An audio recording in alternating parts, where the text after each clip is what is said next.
Hi friends, we're going to read another Knuffle Bunny book today. This one is called Knuffle Bunny 2, A Case of Mistaken Identity by Willems. And Trixie, she looks a little older than last time, doesn't she? Last time she was a toddler and now she's in preschool. And look, there's 2 Knuffle Bunnies. What's that all about? Knuffle Bunny 2. Yeah, look, and these are the same pictures we saw yesterday. Here's Mom and Dad getting married. And then they had a baby. There's Trixie. And she's in her little baby carrier. And there she was from the last book, hugging Knuffle Bunny. And now look here. She's older and she's got a friend. Let's read all about it. One morning, not so long ago, Trixie took a walk with her daddy. By now, Trixie really knew how to talk. Guess what I'm going to do? I'm going to show Amy, and then I'll show Meg, and then I'll show Margot, and then I'll show Jane, and then I'll show Leela, and then I'll show Rebecca, and then I'll show Noah, and then I'll show Robbie, and then I'll show Tashi, and then I'll show Casey, and then I'll show Connie, and then I'll show Parker, and then I'll show Brian, and then... and talk and talk. Trixie was excited because she was taking her one-of-a-kind Knuffle Bunny someplace very special. Come on! School! Look, there they are. They're walking into school, walking up the steps, down the hall, and into the classroom. Trixie couldn't wait to show Knuffle Bunny to Miss Greengrove and all her friends in pre-K. But just as her daddy kissed her goodbye, Trixie saw Sonia. And look, Sonia has a Knuffle Bunny too. Look at that. Dun, dun, dun. Suddenly, Trixie's one-of-a-kind Knuffle Bunny wasn't so one-of-a-kind anymore. The morning did not go well. Look at here, looking at each other.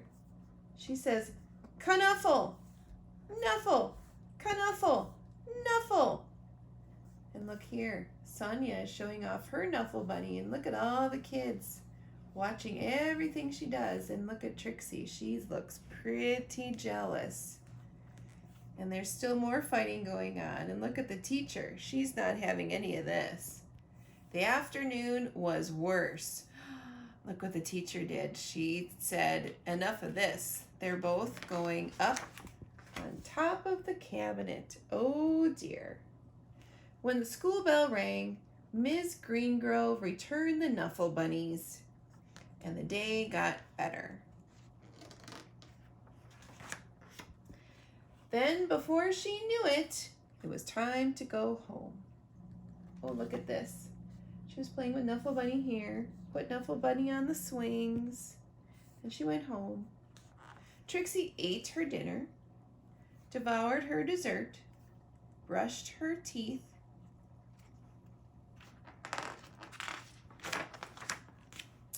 and tried to escape the mommy and daddy robots from Planet Snurp. Oh, isn't that funny? And look, right there. That one's really hard to see, but you see it? That's a pigeon book. That's Don't Let the Pigeon Drive the Bus. Man, that Willems is sneaky. They're playing a fun game that looks fun. At 1:30 bedtime, Trixie was tucked in, ready for sleep. And you see who's on her bed? That's Leonardo. Remember that book we read, Leonardo the Terrible Monster? That's him. But a few hours later, and look who's on her wall. She made a pigeon with hair, curly hair, and it says, Trixie. So she's sleeping, and she's trying to sleep, and she can't sleep. And Trixie realized something. What did she realize? Trixie marched into her mommy and daddy's room and said, that is not my bunny.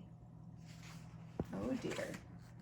Trixie's daddy tried to explain what 2:30 a.m. means.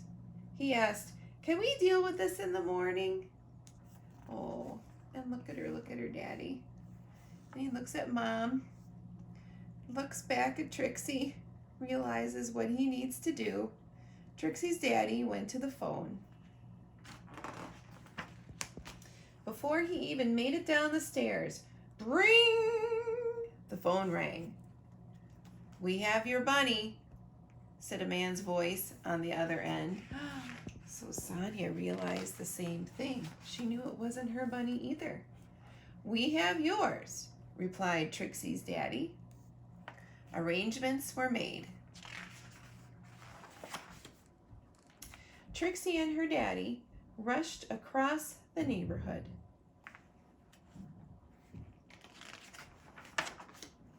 Trixie did not want to be late. Neither did Sonia. Look, right there. There's Trixie. And there's Sonia right there. They're going to find each other real soon. There was an exchange. Oh boy. Here we go. Exchanging the bunnies. And the Knuffle bunnies were back where they belonged. Oh, look, they're so happy. "I was so worried about my bunny," said Sonia. "So was I," Trixie replied. Then they both said, "I'm glad you got your bunny back," at the exact same time. And that is how Trixie found her first best friend. And there's a little asterisk right there, and it says, "Knuffle bunny accepted, of course." The end. Epilogue. The next morning, both Trixie and Sonia rushed to school. The new best friends had a lot of catching up to do. "Do you want to play with my Knuffle bunny?" "Sure." "Do you want to play with mine?" And look at the dads. Don't they look a little tired after their crazy night in the middle of the night exchanging Knuffle bunnies? And that's the end. That was Knuffle Bunny 2. You'll have to tune in to our next video, and we're going to read some more chapters of The Wild Robot. I'll see you guys tomorrow. Bye-bye.